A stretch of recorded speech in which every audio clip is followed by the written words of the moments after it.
Başla artık Mahmut. Arkadaşlar merhaba. Balık avı turnuvasıyla bugün sizlerle beraberiz. Balık avında başlı başına uygulamanız gereken taktikler, stratejiler neler olmalı? Bunun için bana da hazır balık avı sezonu gelmişken detaylı bir video çekmek istedik Çağrı'yla. Çağrı'cığım Selam balık arkadaşlar. avında, evet, Selam arkadaşlar. Bugün Mahmut'un hesabına sonunda o meşhur intikal görünümünü ve şehir görünümünü alıyoruz. Sizlerin huzurunda. Hazine Kalesi ve diğerinin ismi neydi Mahmut? bu Hazine Kalesi şehir görünümü zaten çok şık bir görünüm bu. Ben çok Evet. beğeniyorum bunu.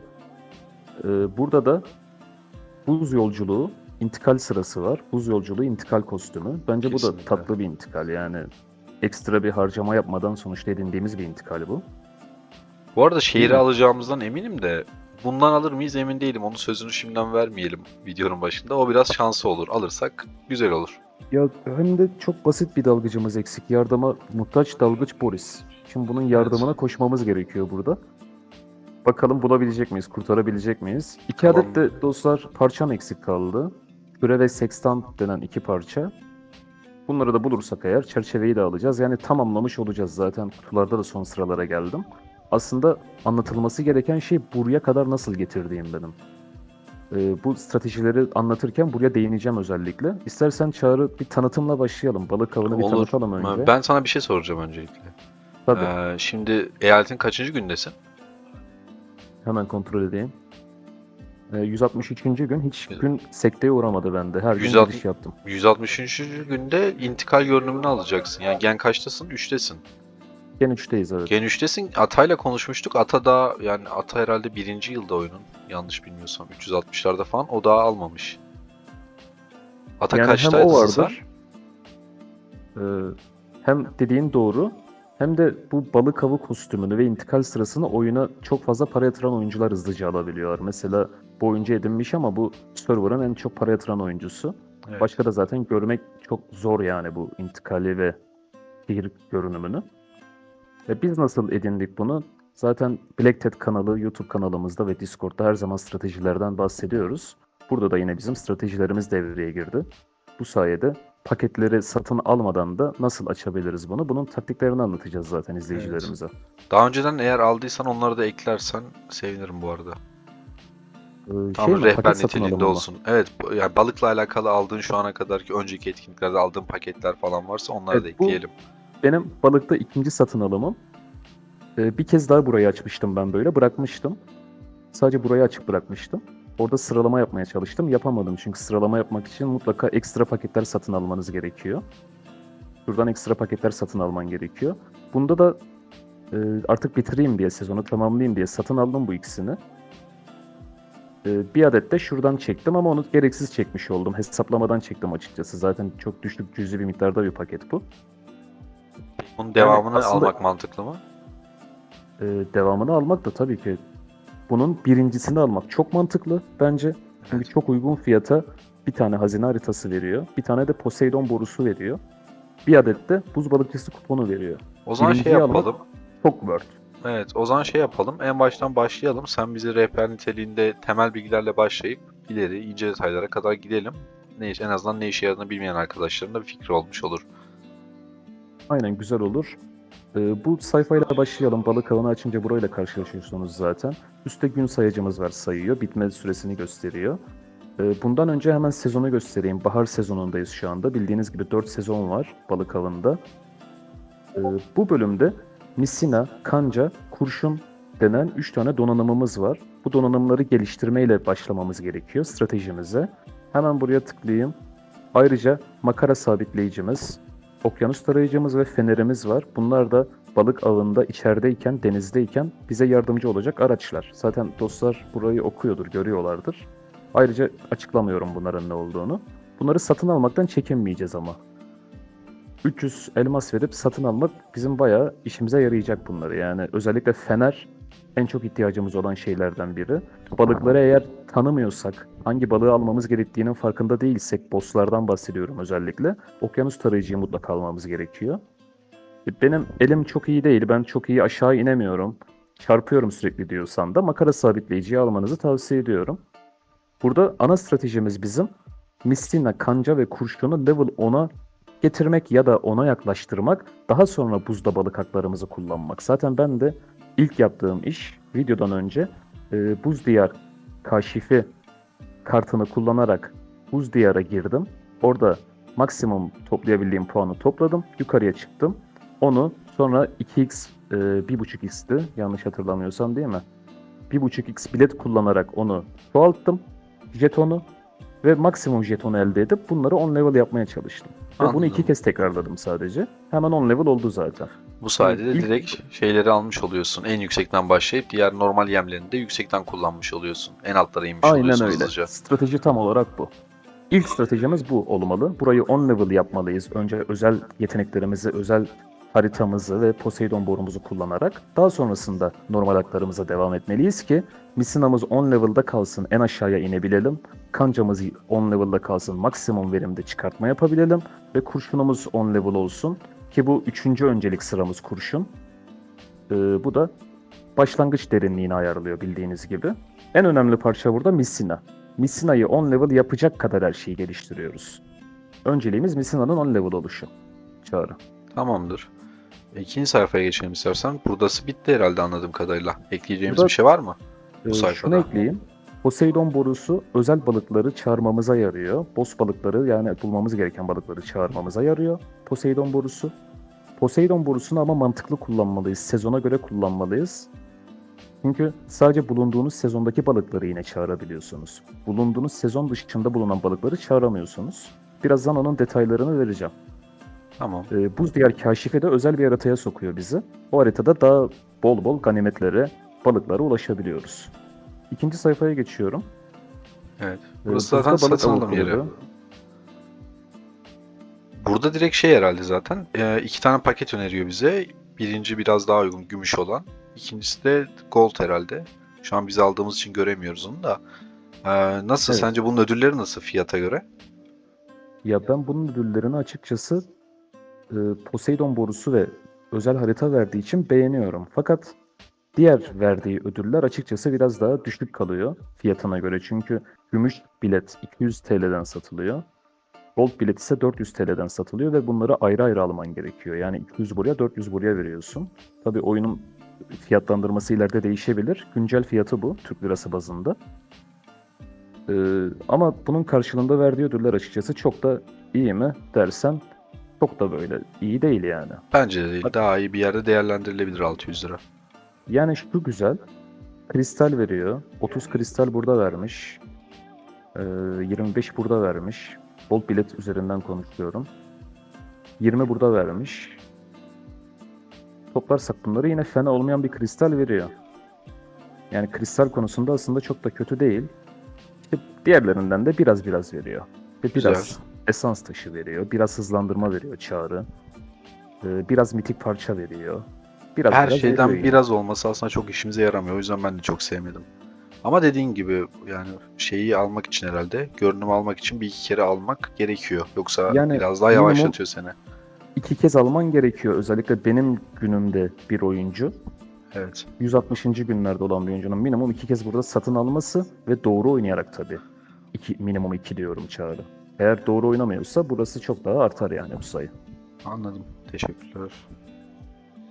Bu bölüm sıralama bölümümüz arkadaşlar. Bir de bölebilir miyim? Asıl en büyük avantajını unuttuk o biletlerin.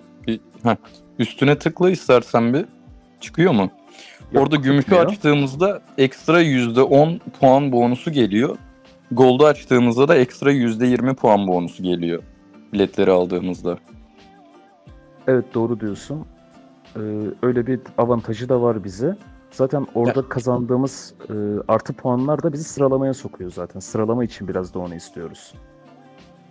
Evet aynen öyle. Burası da sıralama bölümümüz. Sıralama ödüllerini hemen önce göstereyim. Birinciden 15.ye kadar arkadaşlar 30 günlük şehir görünümü veriyor ki çok güzel bir görünüm. Bonusuna çok değinmeye gerek yok. Yine 1. ile 6. arasında bir sıralama yaptıysanız şehir görünümünün yanında balina dalgaları denen güzel bir intikal görünümü de veriyor ödül olarak. Elmas değerlerini görüyorsunuz zaten. Çerçeveler de yine 1'den 15'e kadar verilen ödüllerden. Fakat bunlar kalıcı verilmiyor dostlar. 1 aylık veriliyor. Böyle bir dezavantajı, böyle bir handikapı var. Ödülleri güzel. En azından kalıcı verselerdi belki balinalar bir kere aldıktan sonra oynamazlardı. Bu sayede diğer oyuncular da sıralamaya girerdi. Ama balinalar sürekli orada düzenli olarak girip o 1 aylık görünümü alıyorlar. Evet, aynen öyle. Bu bölüm Batık Hazine Avı.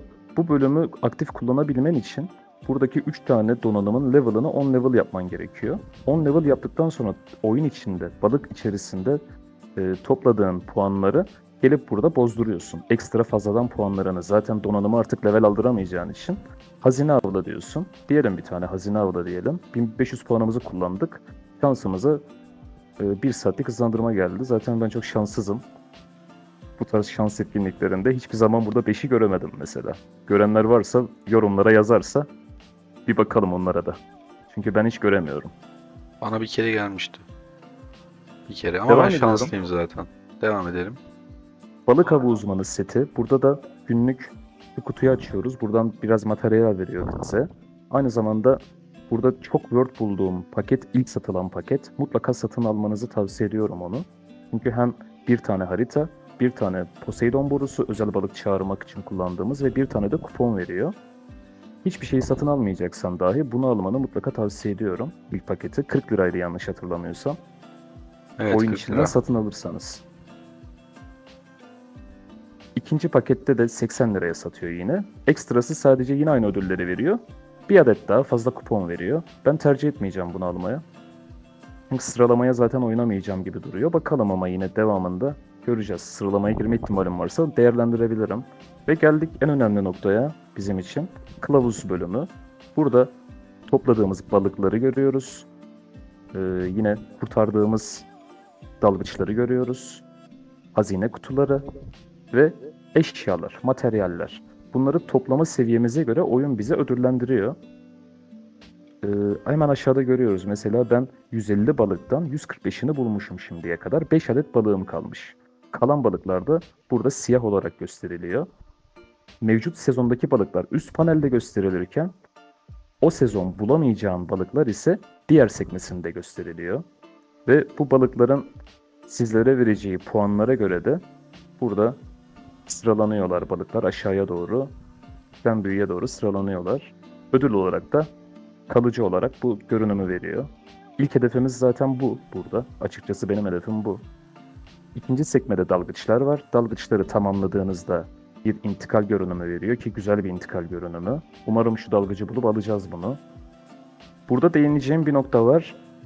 Dalgıçlar görünümleri değişiyor. Yazan ibareye göre.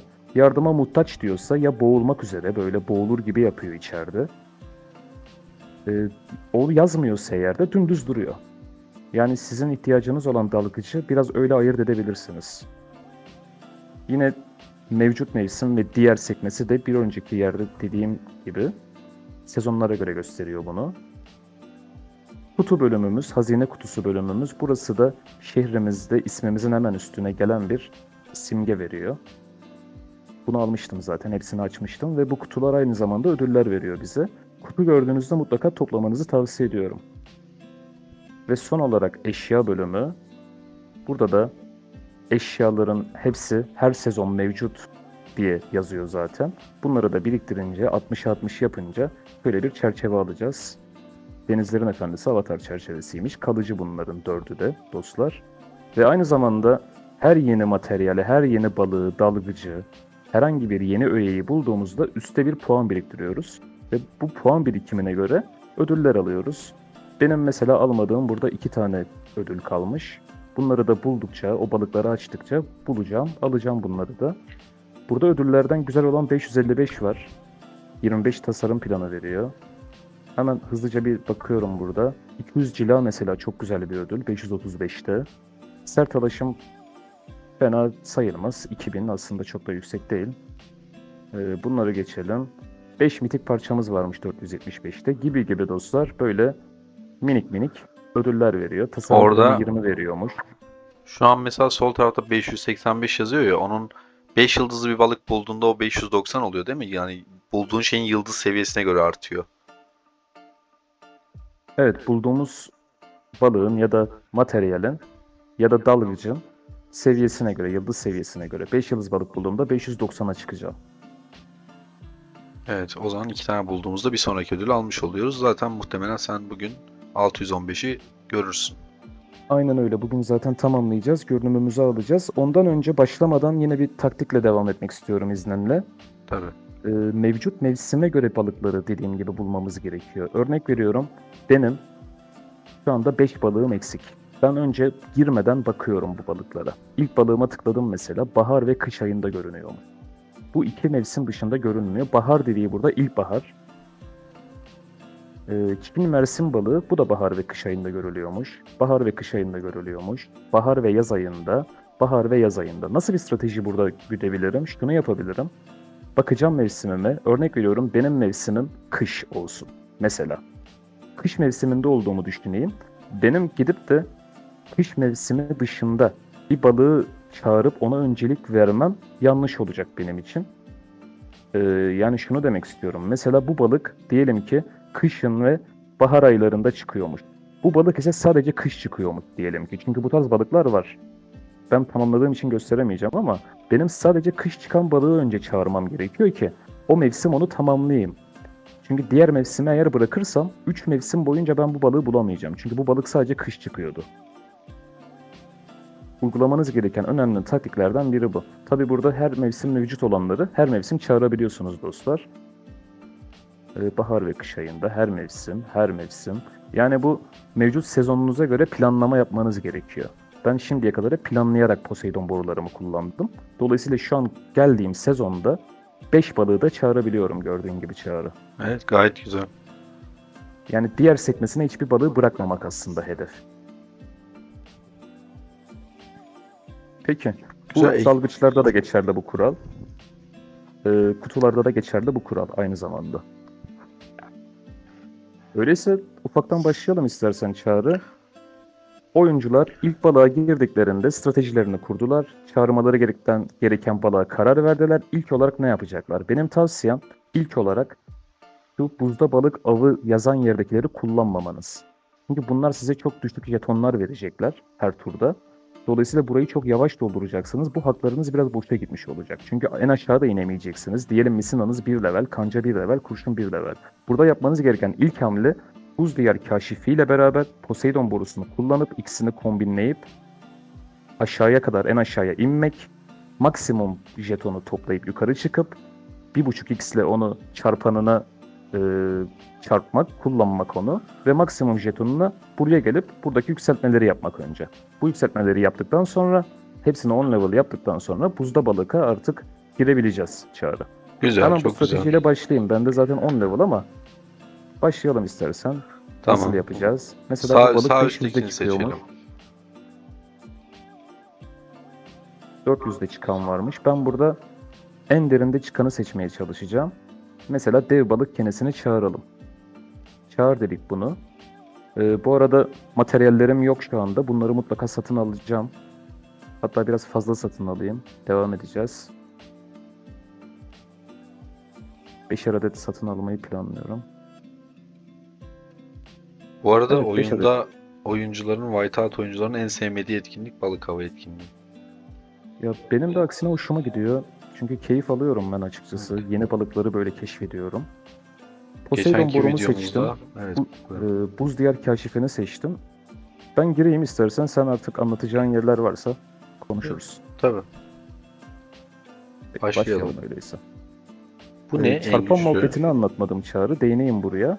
Tabii. Benim fazladan materyalim var. Mesela Poseidon borusundan fazlaca var. Bana o yüzden diyor ki sen istersen 3x'te girebilirsin. Ya da 4x, 5x çarpan kullanarak girebilirsin. Ben seni tek tur iniyormuş gibi düşünmeyeceğim diyor.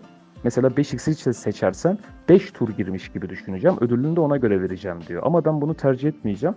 Çünkü ben yeni balıklar keşfetmek istediğim için 5 hakkımı birden vermek istemiyorum.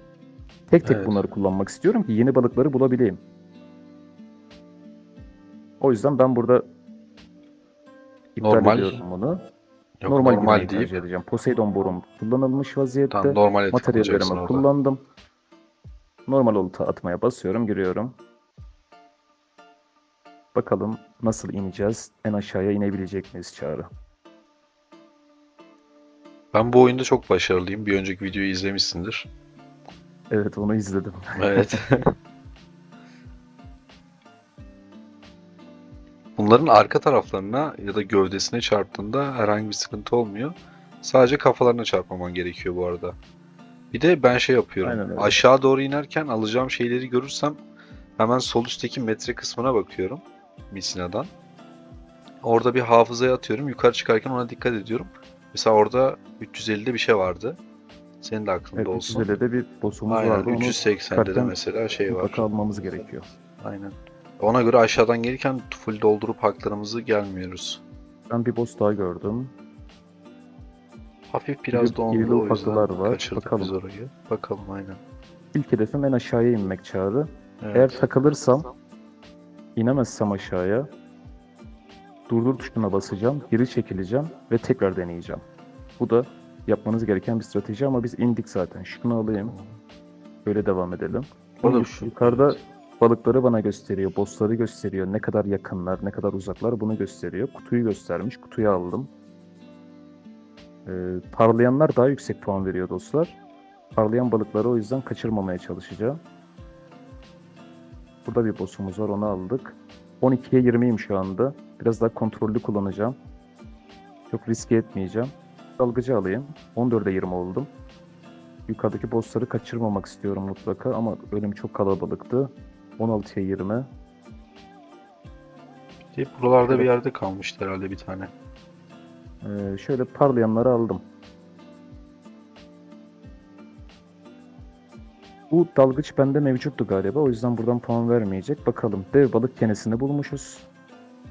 Zaten bu çağırdığımız balıktı. Ve çok güzel bir kupon yaparak çıktık.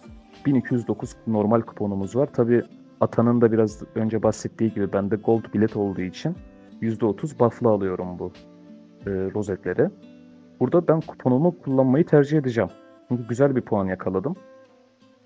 Burada da dostlar çıkardığınız balıkların size ne kadar jeton verdiğini görüyorsunuz. Rozet mi deriz artık buna Çağrı? Jeton mu deriz? Jeton deriz ya. Bunu da dostlar ilk girdiğiniz birkaç turda hemen bir inceleyin burayı. Daha sonra çünkü bu size yardımcı olacak. Mesela şu morlar 40 veriyormuş. Şu balık 40 veriyormuş. Neymiş? Büyük ağızlı levrek. Yaban mersini Japon 40 veriyormuş. 80 veren var mı? 70 verenler biraz daha boss oluyor. Bu mesela bir boss'tu. 70. Aşil Tank bir boss'tu. Bunu ben Bunlar daha önce yakalamışım. parlayanlardı zaten değil mi bunlar? Evet, evet, bunlar 4 yıldızdan parlayanlar zaten. itibarenler, evet. Ama oyun şöyle. Burada yanlış bir anlaşılma da oluyor. Her parlayan sizde yok diye bir kural yok. Sizde olabiliyor o parlayan balıkta. Sadece yüksek ödül veren balıkları parlatıyor oyun bize. Burada buz balıkçısı kuponumu da kullanacağım dediğim gibi. Ve 1209 jetonum artı 605 alarak 1814'e çıktı. Geri çekil dedim. Burası bir level olsaydı şu an bunlarla önce Misina'yı sonra Kanca'yı sonra da Kurşun'u olmak üzere yükseltecektim. Güzel. Şimdi burada bir de sağ tarafta görevler vardı. Sanki oraya atladık. Alt kısımda. Evet. Geleyim oraya hemen. Anlatmamı ister misin? Yo sen evet anlatırsan daha iyi olur. Bunun ödüllerini ben çok beğeniyorum çünkü özellikle ilk 4'ünü. Bu günlük yenileniyor. Balık zaten 3 gün kalıyor. Ve 3 gün boyunca burası yenileniyor. Burada günlük 2000 balık puanı yaparsanız eğer maksimum verimde kullanmış oluyorsunuz. 2000'de ne yapıyormuş? Bir tane donanım sandığı ve senin beğendiğin geliştirme TP'si bileşene veriyormuş. Bununla biz kahramanlarımıza giydirdiğimiz donanımlar, mesela Flint'e giydirdiğim eldiveni, level'ını yükseltebiliyorum bununla ve güzel yükseltiyorsun gerçekten bunlarla. En güzel ödülü de bu olsa gerek, değil mi? Kesinlikle. Ya en alttakinde bende şans çok olmadığı için zaten iyi bir şey çıkmıyor. O yüzden bu üstteki ödülleri çok seviyorum. Gayet iyi. Yani bu sayaç tamamlanmadan görevleri bitirmeye mutlaka odaklanın. Ben devam edeyim istersen. Olur oynamaya devam edelim bence. Poseidon borumuzu tekrar kullanalım. Ödüllerimiz varmış. Açtıkça bu arada rozet topladıkça buradan ödüller geliyor. Topladık bunları. Poseidon borumu kullanayım mı bilemedim. Hadi kullanalım bir tane daha. Zaten bir şey fark etmiyor artık benim için. 500'de geliyormuş. Bu arkadaşı çağıralım. Bir buz diğer keşifi daha yapacağım bununla.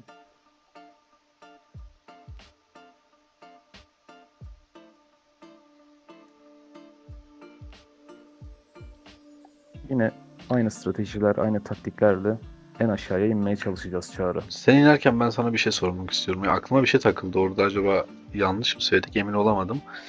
Biraz önce dedin ya, bu oltaların seviyesini yükselttikten sonra burada çark çevirebiliyorsunuz diye. Sanki o oltaların seviyesini yükselttikten sonra değil de o minimum işte tüm ödülleri en alta kadar açtıktan sonra çevirebiliyorduk diye hatırlıyorum ben. Yanlış mı hatırlıyorum? Vallahi doğru hatırlıyor olabilirsin, yanlış da olabilir. Çünkü zaten iki dediğinde de ikisinde de level'ları zaten ben hep yükseltmiş oluyordum. Yani 10 level yapmış oluyordum. Dolayısıyla Evet. günlük görevi de tamamlamış oluyordum. Yok, günlük görev değil. Günlük görevi kastetmiyorum. Bu şeyler var ya, senin paket aldığın var ya, sağlı sollu. Orada Evet, en evet. alta kadar indikten sonra onun en alta kadarki tüm puanlarını bitirdikten sonra açılıyor diye biliyorum ben orası. Yok. Orası 10 level yaptıktan sonra açılıyor. Tamam, sorunu anladım senin. Evet. 10 level yaparsanız eğer 3 donanımı da sonra açılıyor orası. Zaten oraya artık basamayacaksın ya. Oyun diyor ki oraya basamayacak artık bu vatandaş. Evet. Bu bir kimin olacak diyor. O zaman gel burada değerlendir diyor. Tamam. Çıktıktan sonra tekrar kontrol edelim. Merak ettim orayı. Tabii kontrol Çağrı ben ederiz. de öyle hatırlıyorum O ya. zaman hemen şöyle Önce yapalım. 10 level yapıyorsun, ondan sonra orası açılıyor. Orası mı Çünkü açılıyor? harcayamadığın için o bir de paraları Evet. oraya yönlendiriyor seni. Ben çok güzel toplayamadığımı düşünüyorum. Biraz Peki. gereksiz şeylere çarptı elim. Şu boss'u da göreyim. Bunun için geldik zaten buraya. Boss'umuzu aldık. Kutuyu alalım. Kutuyu kaçırmayacağım. Bir kutu daha vardı ama riskliydi. Gitmedim ona. Şimdi benim ayrıca aradığım 2 tane parça vardı hatırlarsanız. Onları görmeye çalışacağım şu an. Bir tane toplama hakkım var. Çarpmazsam eğer bir yere. Onu görme. Bu dalgıç işime yaramıyor. Geçtim o yüzden. Bakın göbeğinden geçtim balığın. Almadı o yüzden. Toplamadı mesela. Kafasına çarpmanız gerekiyor toplaması için. Bilerek yaptım bunu. Biraz yukarılara doğru gideceğim. Ama galiba yine o iki parçayı bulamayacağız. Yani oyunun da biraz sistemi bu galiba. Bulamadığın parçayı çok zor buluyorsun. Bulamadık bir şey. Rastgele bir şey alıp çıkıyorum o yüzden.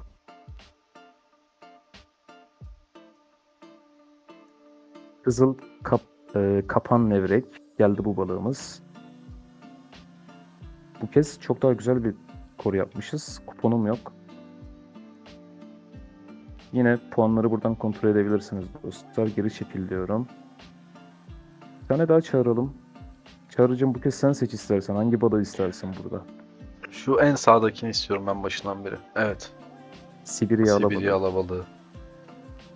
Gelsin bakalım Sibirya alabalığı. Şöyle girelim mi? Poseidon borusu ve buzda balıkla girelim bu kez. Olur, girelim.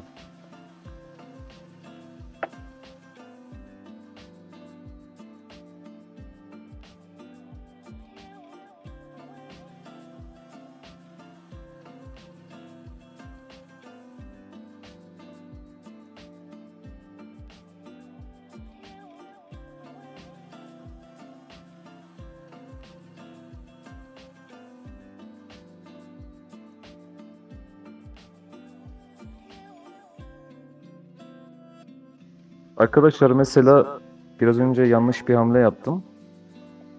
Balığı yakalayamadım. Hemen durdur tuşuna basıyorsun burada. Tekrar aşağıya iniyorsun. Bu da videonun bu ara kesitinde söylemek istediğim bir bilgi oldu. Uygulamalı. Devam edelim biz.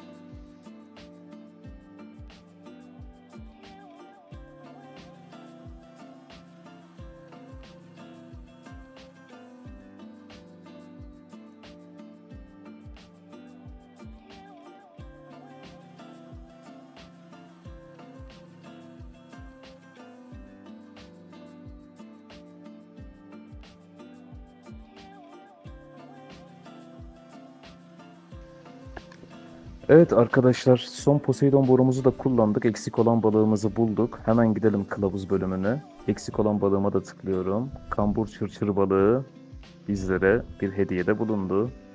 Topla diyelim ve şehir görünümümüzü sonunda almış olduk. Hemen bunu göstermek istiyorum sizlere. Bakalım neredeymiş. Şehir görünümü. Şurada. Kullan diyelim, zaten bu kalıcı dostlar. Ve sonunda kavuşmuş olduk. Çağrı'cığım ne düşünüyorsun bu konuda? Hayırlı uğurlu olsun darısı başıma. Hemen haftaki balık avında da ben alıyorum. Havai fişeğimizi de Taktikleri- atalım. Bu arada cidden çok güzel. Evet, güzel bir görünüm. Şöyle. Yanınca çok güzel görünür bu. Değil mi?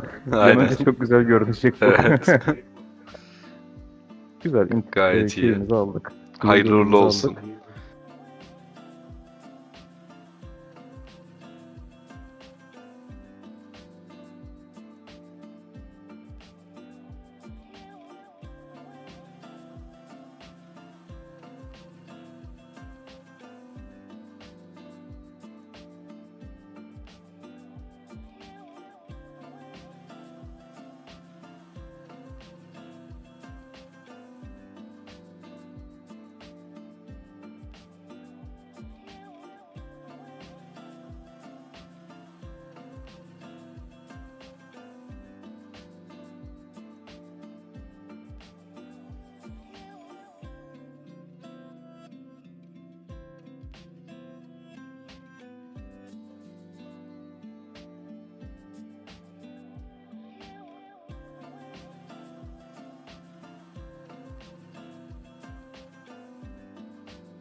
Öyleyse kapanış yapalım.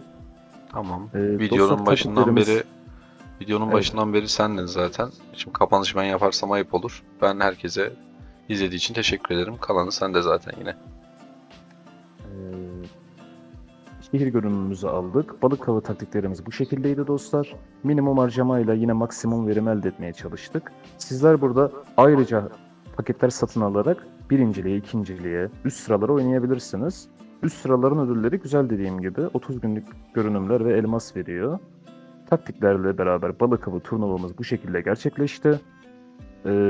Videonun altına yorumlarda sizin de dikkatinizi çeken, değinmediğimiz bir konu varsa yazabilirsiniz dostlar. Discord kanalımıza katılmanızı bekliyoruz. Orada bizlerle sohbet edebilir, sorularınıza yanıtlar bulabilirsiniz.